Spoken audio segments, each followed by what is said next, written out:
വൈകിട്ട് വരെയുള്ള കണക്ക് പ്രകാരം ഇതുവരെ കൊന്ന് കത്തിച്ചത് 4240 പക്ഷികളെ. പക്ഷിപ്പനിയെ തുടർന്നാണ് കോഴി, താറാവ്, കാട തുടങ്ങിയ ഇനങ്ങളെ കൂട്ടമായി കത്തിക്കുന്ന നടപടി തുടരുന്നത്. ഏകദേശം 10,000-ന് മുകളിൽ പക്ഷികളെ കള്ളിങ്ങിന് വിധേയമാക്കണമെന്നാണ് കണക്ക് കൂട്ടുന്നത്. ആലപ്പുഴയിലും കോട്ടയത്തുമാണ് കള്ളിങ് തുടരുന്നത്. നെടുമുടി, കരുവാറ്റ, തകഴി, കുമാരപുരം, കാർത്തികപ്പള്ളി പഞ്ചായത്തുകളിൽ കള്ളിങ് പൂർത്തിയായി. പുന്നപ്ര സൗത്ത്, ചെറുതന, അമ്പലപ്പുഴ സൗത്ത് എന്നീ പഞ്ചായത്തുകളിൽ കള്ളിങ് തുടരുന്നു. പക്ഷികളെ കൊന്ന ശേഷം വിറക്, ഡീസൽ, പഞ്ചസാര എന്നിവ ഉപയോഗിച്ച് നിശ്ചിത സ്ഥലങ്ങളിൽ കൂട്ടിയിട്ട് കത്തിച്ചു കളയുകയാണ് ചെയ്തുകൊണ്ടിരിക്കുന്നത്. ഇതിന് 1.5 കിലോമീറ്റർ ചുറ്റളവിൽ ആർക്കും പ്രവേശനമില്ല. പക്ഷിപ്പനി കണ്ടെത്തിയ പ്രദേശങ്ങളിൽ 3 മാസത്തേക്ക് പക്ഷികളുടെ ഉൽപാദനം, മാംസം, മുട്ട എന്നിവയുടെ വിതരണം നിരോധിച്ചിട്ടുണ്ട്. കത്തിക്കൽ പൂർണ്ണമായ ശേഷം പ്രത്യേക സംഘമെത്തി അതത് സ്ഥലങ്ങളിൽ അണുനശീകരണം നടത്തും.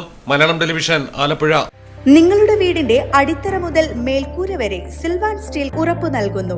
വിശ്വസനീയ ബ്രാൻഡുകളുടെ ഗുണമേന്മയുള്ള ഉൽപ്പന്നങ്ങൾ TMT bar, GP pipe, GI pipe, net sheet, rain cutters, routine sheet, GI coil, polish RAD തുടങ്ങിയ കൺസ്ട്രക്ഷൻ മെറ്റീരിയൽസും മറ്റ് ഇൻഡസ്ട്രിയൽ ഐറ്റംസും സിൽവാൻ സ്റ്റീൽസിൽ ലഭ്യമാണ്.